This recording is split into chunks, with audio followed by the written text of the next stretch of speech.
Bismillahirrahmanirrahim. Assalamualaikum warahmatullahi wabarakatuh. Waalaikumsalam warahmatullahi wabarakatuh. Alhamdulillahi rabbil alamin. Hamdan katsiran thayyiban barakan fi kama yuhibbu rabbuna wa yarda. Wa asyhadu an la ilaha illallah wahdahu la syarikalah wa asyhadu anna Muhammadan abduhu wa rasuluh. Allahumma salli ala nabiyyina Muhammad wa ala alihi wa man tabi'ahum bi ihsan ila yaumiddin. Allahumma inna nas'aluka ilman nafi'a wa rizqan thayyiba wa amalan mutaqabbala. Allahumma inna na'udzubika min zawali ni'matik wa tahawuli afiyatik wa fujaati nikmatik wa jami'i sakhatik. Puji syukur kita panjatkan pada Allah. Salawat dan salam moga-moga tercurah pada junjungan kita yang besar Nabi Agung Muhammad sallallahu alaihi wasallam. Bapak sekalian, subuh hari ini di pagi penuh berkah, yang mudah-mudahan kita senantiasa mendapatkan keberkahan ilmu juga dan amal. Pagi ini kita lanjut lagi pembahasan kitab Bulughul Maram karya Imam Ibnu Hajar Al-Asqalani. Kita lanjut bab syurutis shalah, bab syarat-syarat sholat. Setelah sebelumnya kita bahas tentang perihal azan lan iqamah. Nanti dibacakan, silakan dibacakan dua hadis 220 201 di mana di sini disyaratkan suci supaya sholat kita itu menjadi sah.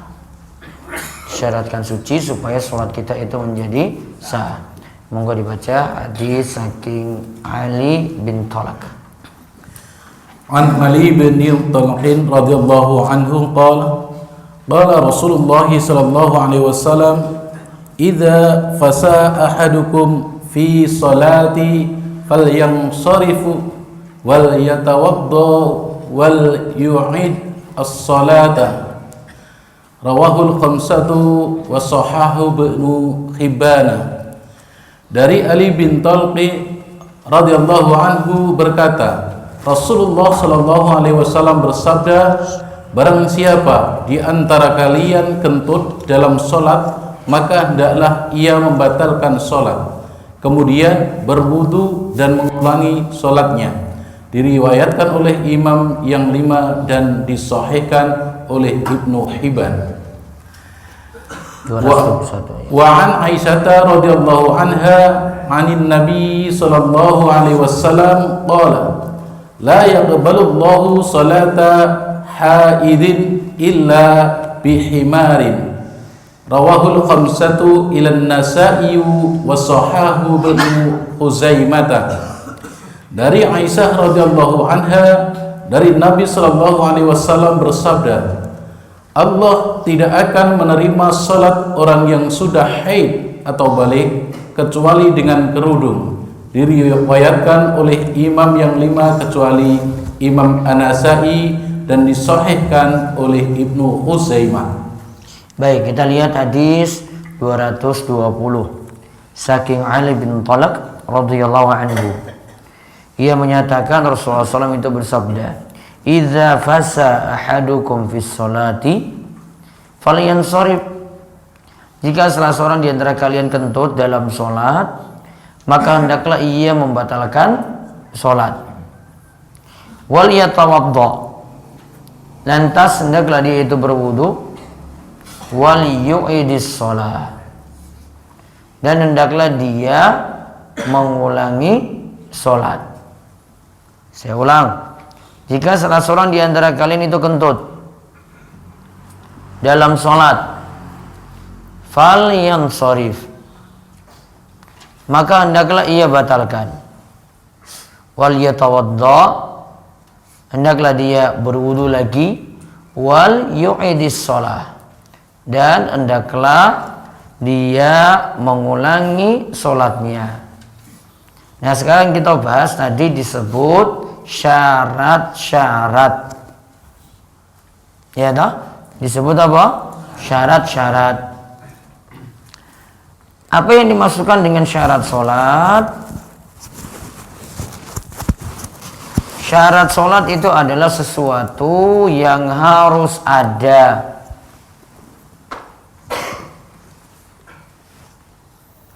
Sebelum sholat dilaksanakan.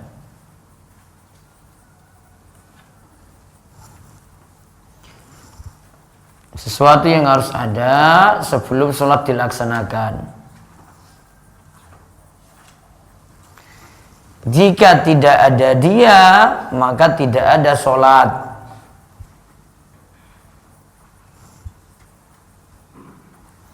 Jika tidak ada dia, maka tidak ada sholat.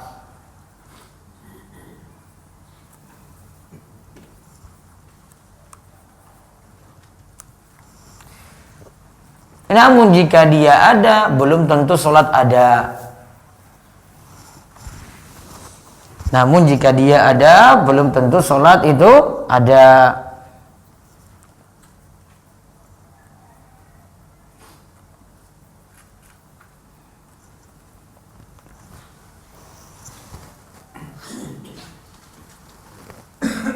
Coba lihat, sesuatu yang harus ada sebelum sholat. Jika dia tidak ada, maka tidak ada sholat. Jika dia ada, belum tentu ada sholat. Contohnya wudhu, ya tak? Harus ada ya sebelum sholat. Jika wudhu tidak ada sholat atau tidak? Nggak ada. Namun jika wudhu ada, belum tentu untuk sholat. Untuk apa? Jaga kesucian, tetap dalam keadaan berwudu. Bisa juga dia bukan kerjakan sholat, namun baca Al-Quran. Bisa juga hal yang lain. Sebelum tidur. Apa lagi?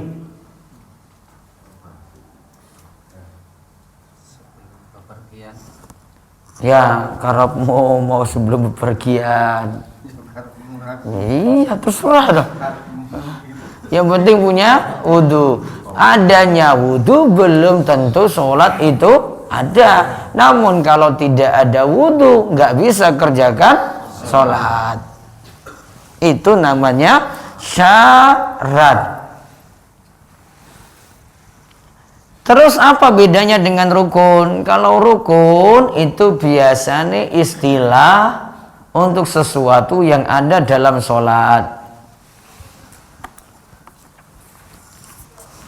Rukun itu bagian saking sholat. Berarti kalau rukun sholat bagian saking sholat. Namun kalau syarat sholat itu biasanya di luar sholat. Kalau rukun sholat di dalamnya sholat. Contoh misalnya kita bahas selain rukun sholat, rukun wudhu. Rukun wudhu ya niat, membasuh muka, membasuh tangan sampai siku. Terus mengusap kepala, membasuh kaki sampai mata kaki, terus berurutan. Nah, itu pekerjaan yang dilakukan dalam sholat, hukumnya wajib. Namun kalau syarat wudhu, airnya suci. Airnya boleh nyolong nggak? Nyolong punya tetangga ada sumur, kemudian wah saya mau wudhu pakai itu aja, nggak usah minta izin. Boleh. Tukang nyolong berarti. Sekarang darurat. Kan saya nggak bilang darurat. Minta izin. Besok minta izin, berarti kemarin nyolong. Besok saya minta izin. Kalau rukun itu ada dalam sholat, ada dalam sesuatu. Kalau syarat itu di luar sesuatu. Namun dua-duanya punya kesamaan, wajib ada. Kalau syarat tidak dilakukan, ya batal. Rukun tidak dikerjakan, ya batal. Ya, jadi kalau mau sholat, mau wudhu, syarat terpenuhi, rukun juga terpenuhi. Gitu. Ya, dua-duanya syarat kalih rukun. Itu harus dua-duanya terpenuhi.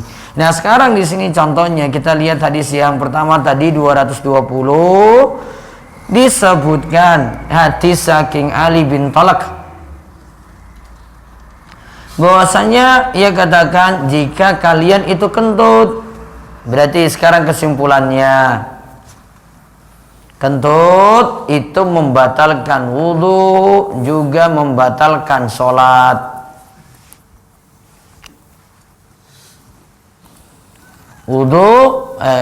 Kentut itu membatalkan wudhu dan juga membatalkan sholat. Dan itu hal yang disepakati para ulama. Dan itu hal yang disepakati para ulama.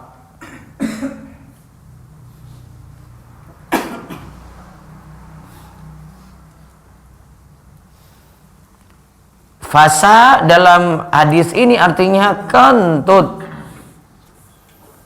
Kalau para ulama terangkan yang dimaksudkan adalah rih yakhruju minad dubur bila sautin yusma fa in kana mahu saut fa huwa durat.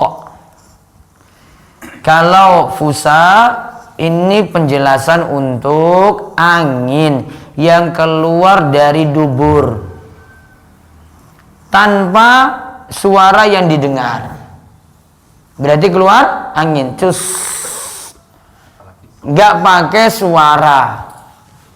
Itu namanya fasa. Dalam hadis tadi itu loh. Namun kalau pakai suara namanya durat. Tut. Nah, itu namanya durat. Ada suara. Makanya dalam hadis setan yang kabur saking azan itu istilahnya durat. Dia keluarkan apa? Suara kentut. Karena kentut kan ada dua macam nanti. Berarti ada yang dengan angin saja, ada yang dengan suara. Pingin yang mana? Sama enggak pingin sebenarnya. Malah kentut tuh sehat. Coba orang kentut hari ini. Bawa rumah sakit. Nah itu. Maka kentut disyukuri. Ya. Iya nah? Tapi kalau pas punya wudhu kan Iya nah, yang diulangi wudhunya. Namun kalau dibahas dalam hadis ini kentut yang tanpa suara. Berarti kesimpulannya lagi nomor 2, kentut tanpa suara membatalkan wudhu asalkan keluar angin. Kentut tanpa suara membatalkan wudhu asal keluar. Nah, apa tadi? Kentut tanpa suara membatalkan wudhu. Yang penting keluar apa tadi? Angin. Terus kesimpulan yang ketiga, angin tersebut keluar dari dubur.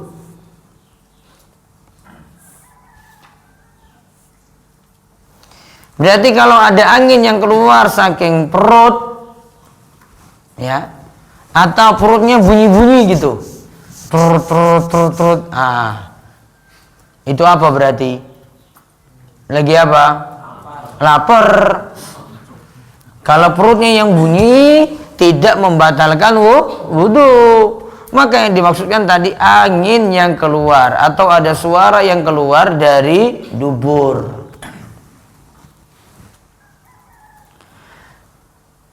Tadi dikatakan ini ijma kesepakatan ulama. Contoh di sini perkataan saking Ibnul Munzir. Ia mengatakan, ajma ahlul ilmi ala anna khurujar ri minad dubur hadatsa yanqudul wudu. Para ulama sepakat bahwa keluarnya angin dari dubur hadatsun, termasuk hadas. Yanqudul wudu'a, ketika itu membatalkan wudu. Berarti kesimpulannya lagi berikutnya, keluar angin atau kentut termasuk hadas. Hadas itu keadaan tidak suci. Keluar kentut itu termasuk hadas. Hadas itu keadaan tidak suci.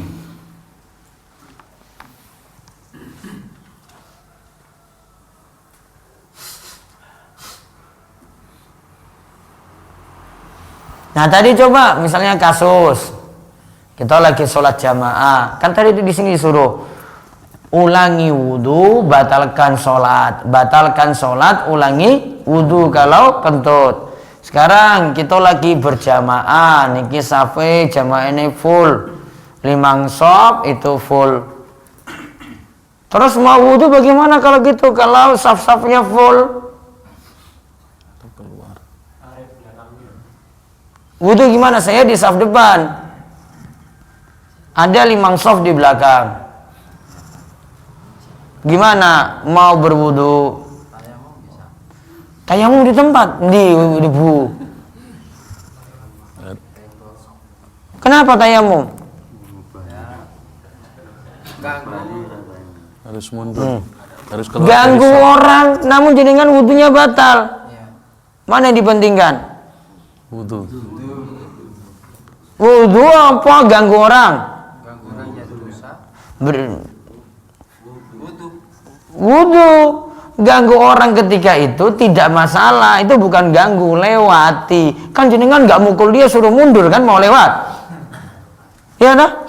Apa wah aku orang mutu ki pak minggir ora, cuma lewati saja sop celah sop itu dia lewati sampai belakang kan, terus dia wudu. Bisa nggak kayak gitu? Bisa. Ya iya dia tutup pokoknya. Yang nanti ini sudah kosong ji. Nah maka yang nanti kanan kiri atau belakangnya itu nutupi lagi yang depan yang lagi kosong.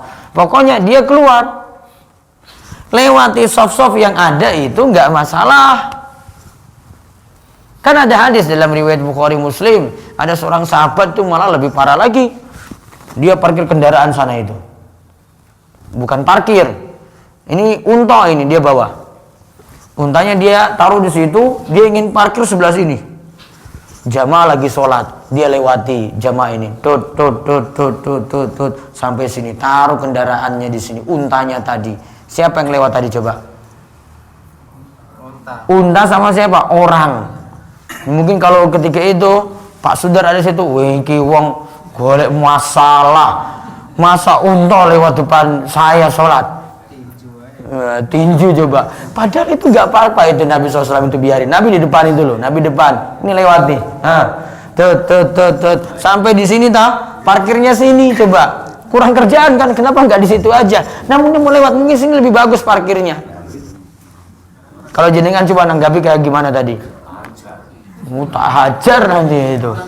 Ganggu saya sholat. Wong lagi sholat kok malah dilewati unta coba. Karena nggak masalah. Yang masalah itu kalau berjamaah lewati Pak Imam. Pak Sudar jadi imam terus unta lewat depan situ. Wah itu baru jenengan marah. Ini orang ngerti aku sholat ke imami gitu. Namun kalau lewati jamaah mboten masalah. Paham? Berarti boleh kan? Boleh. Saya lagi ngerti iki. Iya. Kemana saja di kau? Saya sedang pergi. Nah itu, ini orang melu daurah. Betul. Dalam posisi darurat atau enggak batal? Tadi unta lewat ini ngapain darurat itu bisa taruh sana kok. Lewati shop itu buatan masalah, yang nggak boleh lewati apa? Imam. Karena yang harus tidak boleh dilewati, imam itu punya sutro imam itu nggak boleh dilewati. Yang boleh dilewati sutro jamaah. Ini misalnya ini nih, kayak DS nih, shopnya sampai belakang sana. Ada 2-3 orang masih bisa isi di belakang. Wah, ini wes kebak iki. Tapi sana masih kosong. Ya sudah, jenengan lewati aja itu orang yang lagi sholat sana. Pas ini lagi berjamaah. Karena sana masih kosong. Boleh. Paham? Sudah? Lagi paham ini?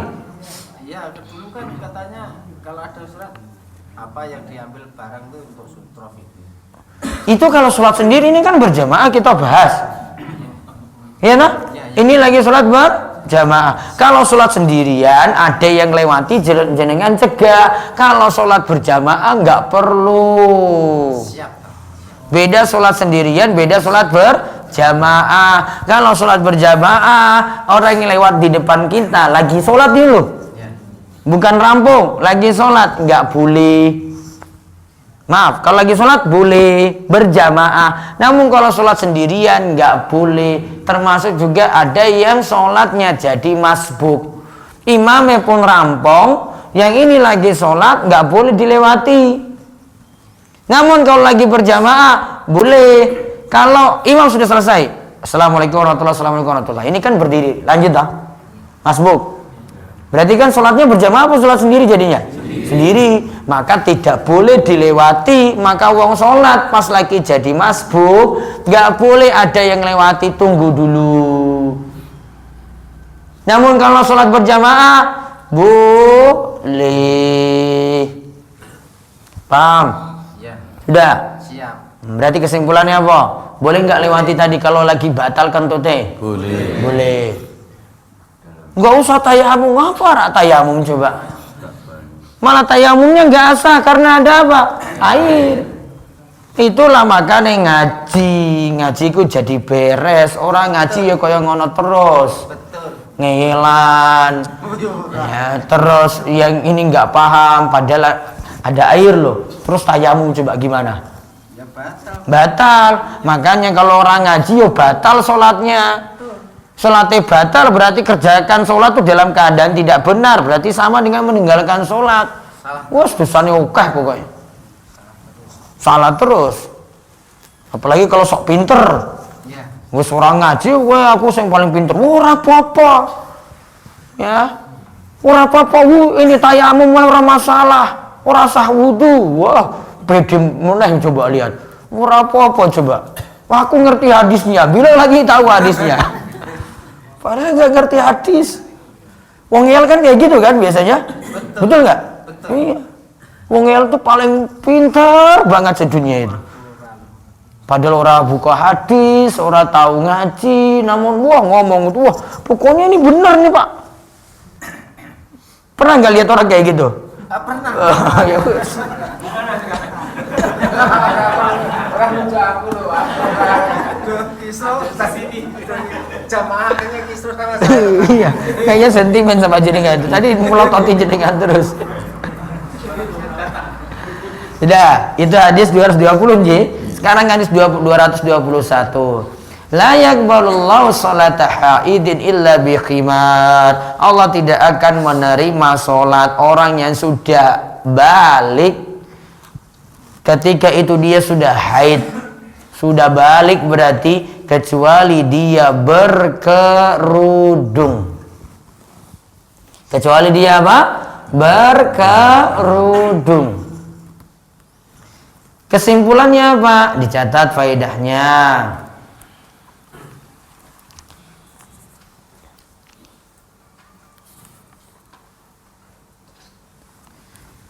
Wajib menutup aurat ketika melaksanakan sholat.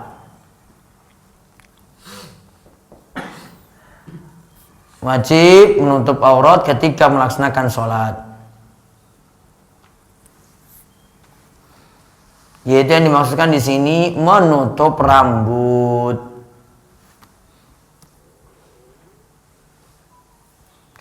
Dan di sini para ulama katakan, fa in sholat wa syai'un min sya'riha maksyufun lam tasih sholatuha. Para ulama katakan, jika ada perempuan sholat lantas rambutnya itu terbuka,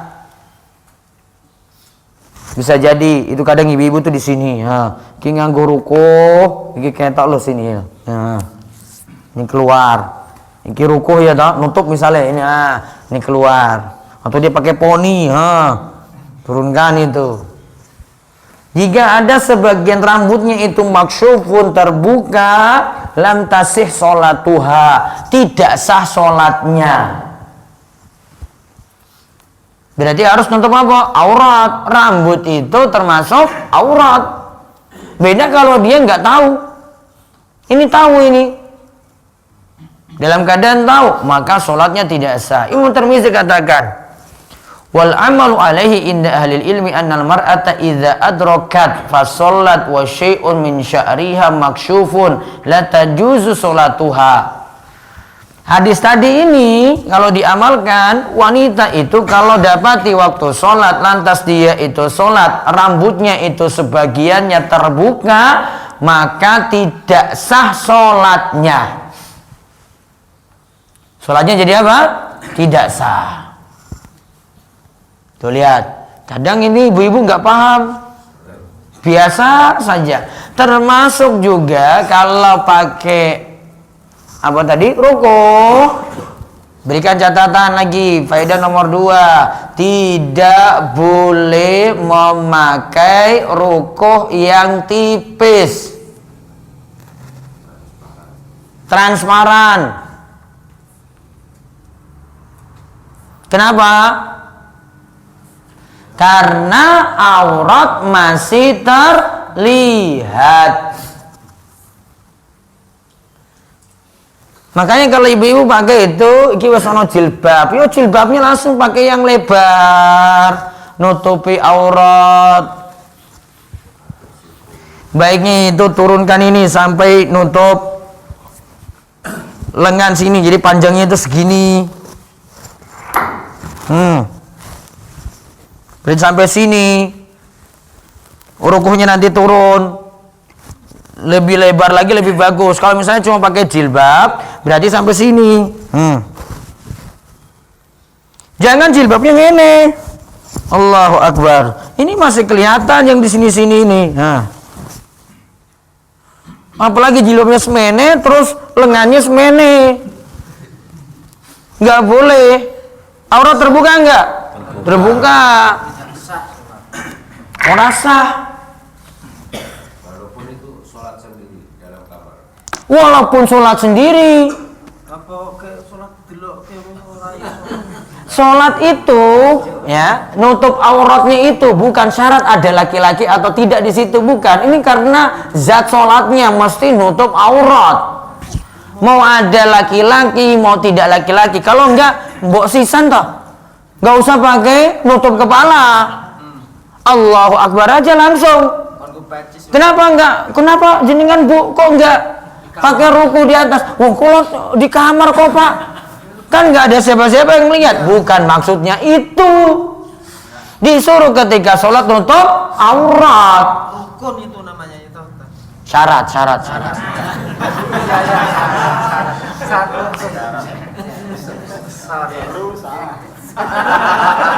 Jadi tadi nggak boleh tadi apa jilbabnya cilik, ya tak? Terus sholat di rumah, kenapa tidak boleh? Karena perintahnya nutup aurat. Terserah di situ dalam rumah, mau di luar rumah, ada laki-laki yang lihat atau tidak, pokoknya nutup. Kalau enggak, mbok sisan, nggak buka, nggak ini, pakai jilbab sudah. Pecisan ya, pecisan. Bukan pecisan, buka aja rambutnya, sah atau tidak? Yo nggak sah, walaupun nggak ada laki-laki, walaupun nggak ada yang lihat situ dalam kamarnya sendiri nggak boleh. Walaupun transparan. Sama. Sebisa mungkin tidak transparan. Faedah berikutnya lagi.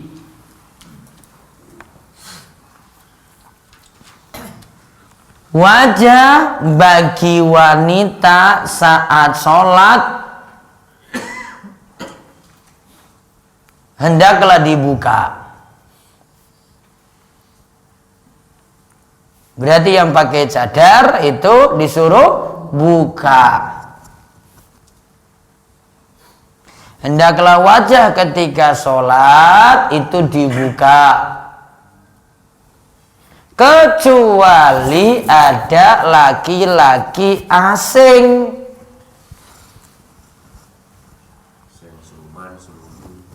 Kenapa kalau ada laki-laki asing? Ya nanti tergoda.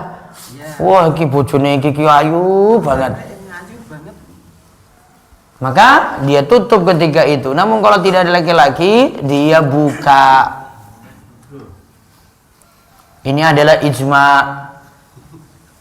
Dia membuka wajahnya ketika sholat.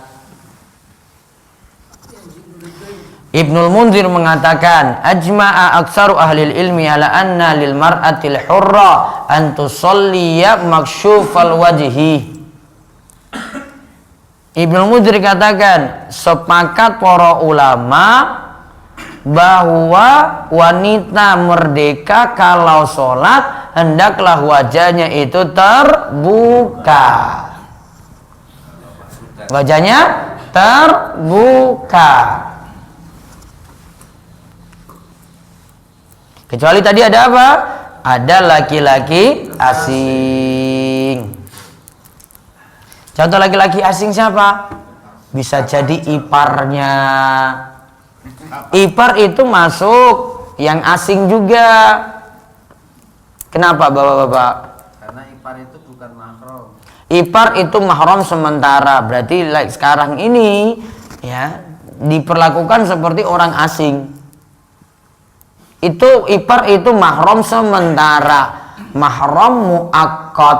Misalnya ini dia nikah dengan kakak perempuannya. Kalau kakak perempuan ini cerai atau meninggal dunia, boleh dia menikah dengan adiknya. Namun kalau disatukan langsung nggak boleh. Ya, maka kalau dengan ipar, jadi tetap tidak ditambahkan masuk laki-laki asing. Anak pamannya, sepupunya juga demikian. Kemudian faedah berikutnya lagi.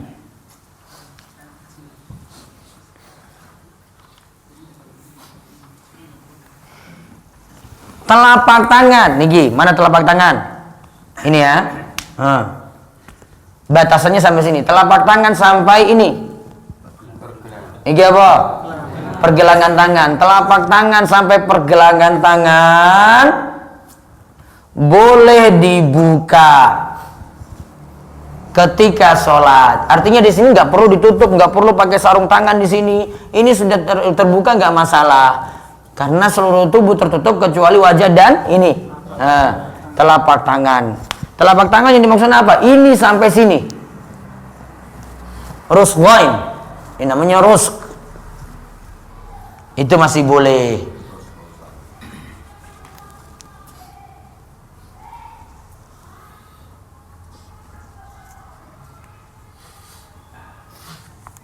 Terus faedah yang berikutnya lagi. Adapun telapak kaki termasuk aurat, maka tidak boleh dibuka saat sholat. Adapun telapak kaki termasuk aurat, maka tidak boleh terbuka dalam sholat bagi perempuan. Maka kalau lihat istrinya sholat, bapak-bapak,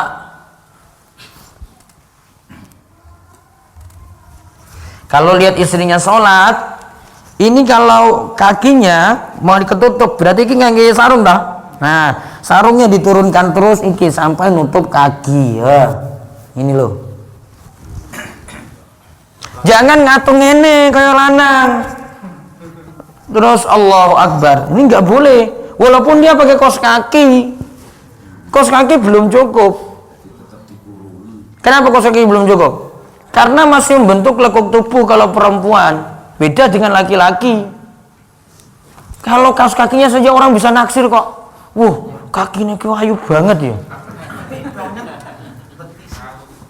Halus, kos kaki coba. Naksir kos kaki. Enggak, betisnya aja. Kalau kos kaki enggak. Astagfirullah. Tadi kula buatan sebut betis loh tadi. Baru telapak kaki itu. Ini memang pikirannya itu kemana-mana ya. Orang masih bilang sange loh kan. Dari tadi kesimpulannya apa tadi? Kaki tadi masuk apa? Aurat. Berarti boleh dibuka enggak? Enggak boleh. Jadi kaki itu suruh tutup. Misalnya ini, lihat istri pakai gamis kok ngatung kayak gitu, suruh itu ada ruko, itu nambah ruko yang bagian bawah. Atau itu ada sarung, lebih lagi kalau sarung lebih tebal, itu pakai sarung lagi, nambah, nutupi sampai kakinya. Kaki mesti ditutup. Karena masuk apa tadi? Aurat. Termasuk sholat dalam kamar. Ya toh? Tadi tanya dalam kamar toh? Terus kaki ini kalau tutup mboten, Pak. Ini dalam kamar saja ditutup. Apa mesti nggak kaos kaki? Mboten. Nggak mesti pakai kaos kaki. Namun apa? Pokoknya ada yang nutupi sampai kaki. Pakai kaos kaki nggak perlu. Kalau ibu-ibu itu sudah pakai gamis misalnya nggih, nutup sampai kaki ini langsung, ya sudah dia sholat pakai itu. Atau sudah ada rukuh, ya, sudah ada mungkena rukuh tadi dia pakai nutupi sampai kaki, oh berarti nanti sholatnya ya pakai itu. Perlu nggak nama kaos kaki? Ini kaos kaki nggak harus. Kaos kaki untuk ibu-ibu itu nggak harus, hanya pelengkap. Namun yang mesti ada apa ketika sholat? Nutupi auratnya sampai kaki, telapak kakinya itu ditutup. Itu nggak ditutup masalah. Ibu-ibu kadang nggak paham. Wah, aku harus nganggo kaos kaki. Kalau mau pakai kaos kaki, gini logikanya. Kalau pakai kaos kaki itu sah coba. Nggak usah ini lama-lama. Roknya tadi dia naikkan. Roknya semene. Kaos kaki nggak stocking. Boleh nggak? Tidak. Atau enggak? Semene aja roknya, gini. Stocking sampai atas. Kelihatan nampak. Nah itulah. Kanja nih kok ngeyel ya. Ya dah? Itu logikanya di situ. Kalau kaos kaki itu sudah cukup loh. Wah, saya pakai sampai betis saja itu rok. Terus nambah apa? Nambah kaos kaki, terus sholat. Bapak nilai gimana itu coba? Melototin saja. Ya Allah kok mulus banget. Tadi yang sebut betis tadi itu. Maka nggak boleh. Pokoknya nutupi. Pokoknya kalau itu gamisnya apa roko, itu nutupi sampai kaki. Kesimpulannya lagi berikutnya.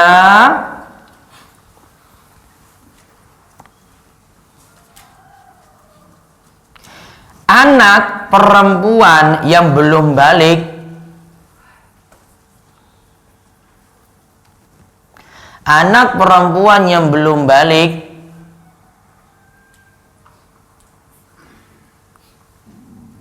sholatnya tetap sah walaupun kepalanya terbuka. Sholatnya tetap sah walaupun kepalanya terbuka. Itu berlaku bagi siapa? Yang belum balik, masih anak perempuan kelas 1 SD pengen sholat. Ya enggak disuruh ketat. Wah, kamu tuh harus nutup rambutmu. Ya enggak. Dia enggak sampai disuruh tegas seperti itu. Kalau rambutnya kelihatan tetap sah. Yang tadi dibahas itu untuk perempuan yang sudah datang bulan, berarti sudah balik. Maka kalau punya anak perempuan sudah balik, lebih diperketat lagi, dijaga lagi auratnya. Jangan dibebaskan buka-buka aurat. Kalau bapak itu bebaskan anak perempuannya buka-buka aurat, disebut bapak dayus. Dayus ini apa? Bapak yang nggak punya rasa cemburu. Kok anak putrinya nggak dilarang? Wes ora apa-apa ora nganggo jilbab. Bebas wae ora apa-apa. Kan kita negara bebas. Enggak bisa. Enggak bisa, alasannya demokrasi apa negara bebas ya enggak bisa. Pokoknya disuruh anak perempuannya dijaga dari api neraka. Maka kalau anak perempuannya terbuka auratnya, disuruh nutupi auratnya kalau sudah balik. Kalau sudah datang bulan. Gitu ya. Kalau tidak disebut bapak siapa tadi? Dayus. Bapak yang tidak punya rasa cemburu. Ancamannya tidak akan masuk surga, diharamkan masuk surga. Berat. Itulah susahnya kalau jadi seorang bapak punya anak putri, perlu dijaga ketat dibandingkan lanang. Sampun sampai 2 hadis tadi. Monggo jika ada pertanyaan.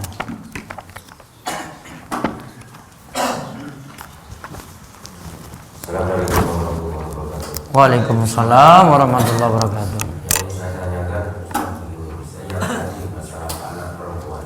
Misalkan orang sebagai orang tua sudah mengasih tahu anaknya, dan itu berlaku pada siapapun. Namun beberapa kali tidak menghiraukan. Apakah itu dengan cara kita harus memarahi ataupun kita tetap sabar menasihati? Itu yang pertama. Yang kedua, di luar tema, ada beberapa ibadah yang tidak sesuai dengan tuntunan, di luar ritual yang notabene di dalamnya ada nilai budaya. Yang saya tanyakan, banyak hal yang dilakukan di situ, apalagi kalau kita mempelajari sedikit banyak tentang fikih, di situ tidak ada tuntunannya dan sebagainya. Namun karena apa, saudara-saudara kita banyak yang melakukan tentu saja, dan itu ada yang melakukan dari nenek moyang ataupun kiai ataupun para ulama terlebih dahulu. Nah, bagaimana cara memutuskan nasab ataupun pelajaran ataupun paradigma yang lalu itu, sedangkan apabila kita menasihati bahkan terjadi musuh di dalam selingkuh. Terima kasih. Assalamualaikum warahmatullahi wabarakatuh. Waalaikumsalam warahmatullahi wabarakatuh. Yang pertama, kalau punya anak perempuan, nasihati dengan sabar. Sampai kapan? Sampai mau nutup aurat. Ini berlaku terus, pokoknya dinasihati terus anak putrinya. Bapak kalau nasihati maka punya pahala besar, apalagi kalau mau nurut pada nasihat orang tua yang sejalan dengan syariat. Terus yang nomor kali, ibadah-ibadah yang tidak ada tuntunan kita mau nasihati. Terus maka perlu bertahap. Kalau nasihati kok sulit, kok di situ kok ngel-ngelan, sudah diberitahu, pokoknya kita sudah nyampaikan. Fadzakir fa inna fa'atif zikra. Berilah peringatan karena memberi peringatan itu bermanfaat. Sekarang belum dengar, mudah-mudahan suatu waktu nanti itu baru bermanfaat. Jangan putus asa. Terus. Assalamualaikum warahmatullahi wabarakatuh. Waalaikumsalam warahmatullahi wabarakatuh. Ini tentang makmum masbuk, Ustaz. Misalnya kita makmum masbuk, kita tahu orang itu sunat, lantas kita makmum di belakangnya apa boleh. Yang kedua, kita masbuk makbuk cuma mendapatkan salam, apakah kita dapat jamaah? Kalau dapat jamaah, kalau cuma dapat salam saja enggak. Dapat jamaah kalau dapat sa'rokaat, dapat sa'rokaat kalau dapat rokok. Terus yang pertama tadi, Kita makmum orang yang sedang sholat. makmum orang yang sedang sholat sunnah sah. Terus kalau kita itu kok beda niat, kita sholat wajib, ya nah, yang itu lagi sholat sunnah, boleh beda niat antara imam dan makmum. Baik, ada lagi. Sini, hal tadi yang dikatakan boleh melewati pada jamaah yang mengerjakan sholat dalam sholat jamaah. Yang saya tanyakan, apakah yang bisa melewati untuk melewati orang yang berjamaah atau sholat mengerjakan sholat itu apakah cuma yang mau itu saja? Apa secara bebas? Maksud saya, karena kita semuanya ini sudah menerapkan apabila ada orang yang mengerjakan sholat walaupun berjamaah itu kita semuanya ini sudah terbiasa untuk melarangnya. Maka yang dibahas tadi bahwa apabila itu mengerjakan sholat berjamaah kemudian akan melewati di mukanya itu boleh. Apakah ini, pertanyaan saya, apakah cuma dalam mengerjakan sholat berjamaah itu kemudian ada yang batal sholatnya, cuma itu yang boleh melewati dalam mengerjakan sholat berjamaah? Pokoknya kalau ada perlu, misalnya tadi karena mau pindahin kendaraan, itu perlu di situ. Kalau di masa Nabi SAW ada karena nempati shop yang sebelah sana yang masih kosong, tidak harus lewat jamaah yang sedang sholat, boleh. Yang penting dalam keadaan perlu, butuh, boleh lewati. Ada lagi? Ya. Assalamualaikum warahmatullahi wabarakatuh. Waalaikumsalam. Tentang aurat ini kan? Apa? Tentang aurat Ya. laki-laki ini kan sampai di bawah lutut. Antara pusar lan lutut. Ya, antara pusar dan lutut. Ini kebiasaan ini di luar sholat. Biasanya kalau menjaga aurat ini laki-laki itu apakah di luar sholat itu juga sampai di bawah lutut, atau misalnya banyak sekali yang sekarang kalau sholat itu dengan pusat dan sampai lutut, biasanya pakai celana pendek itu, kecuali ada kepentingan itu bagaimana? Baiknya hindari celana pendeknya di atas lutut, walaupun nggak sholat. Ya, ini kan kebanyakan orang-orang belum paham. Kadang-kadang jalan-jalan itu pakai celana pendek. Ya, itu tugas kita nanti berbicara dengan mereka. Jadi tetap aurat kita ini tetap di bawah lutut kan? Iya. Intinya, terima kasih. Yang ditutup pokoknya sampai di bawah lutut. Pun di luar sholat juga berlaku. Assalamualaikum warahmatullahi wabarakatuh. Waalaikumsalam warahmatullahi wabarakatuh. Ada Ustaz terkait dengan pertanyaan sebagai makmum masjid. Ini saya pernah dimakmumi oleh jamaah kita yang pas saya itu jadi sholat sunat. Terus saya tutup punggung saya itu berarti saya harus menjaharkan atau sih? Menjaharkan kalau itu sholat jahar. Berarti sudah berubah niatnya dari sholat sendirian atau sholat sunnah jadi imam, maka jadi jahar ketika itu. Assalamualaikum warahmatullahi wabarakatuh. Waalaikumsalam warahmatullahi wabarakatuh. Satu lagi. Ya. Dari Instagram. Ya. Ustadz, kalau lagi sholat lalu mukena kita ditarik-tarik sama anak, lalu rambut kita kelihatan bagaimana Ustadz? Tutup lagi. Nah, disuruh tutup lagi. Ditarik-tarik ya dah. Mana tarik-tarik terus. Nah, itu ditarik lagi untuk nutupi. Di tengah sholat dia nutupi seperti itu tidak masalah. Nah, ada lagi. Ustadz, kalau lagi sholat merasa seperti mau kentut, tapi setelah selesai tidak ada apa-apa, itu bagaimana? Berarti ditinggalkan ragu-ragu seperti itu. Itu namanya was-was, ragu-ragu, nggak boleh diikuti. Satu lagi, sering sekali di tempat saya ada imam sering pakaiannya isbal. Lalu bagaimanakah sikap saya sebagai makmum? Sholatnya makmum sah, imamnya juga sholatnya sah. Terus. Tempat sholat ditaruh di ruang tamu, Ustaz, bagaimana hukumnya? Tempat sholat di ruang tamu. Ibu-ibu berarti? Ya. Ye, suruh di kamar. Kalau belum punya kamar, suruh bangun kamar. Itu tangga saya juga. Iya. Paling afdol lebih tertutup. Ummu Humaid ketika itu minta pada Rasul sholat di masjidnya. Rasul katakan kamu sholat di baitmu. Baitmu itu kamar paling dalam. Lebih baik daripada di hujar, di ruang tengahmu. Engkau sholat di ruang tengahmu lebih baik daripada engkau sholat di ruang depanmu. Maka paling dalam paling bagus.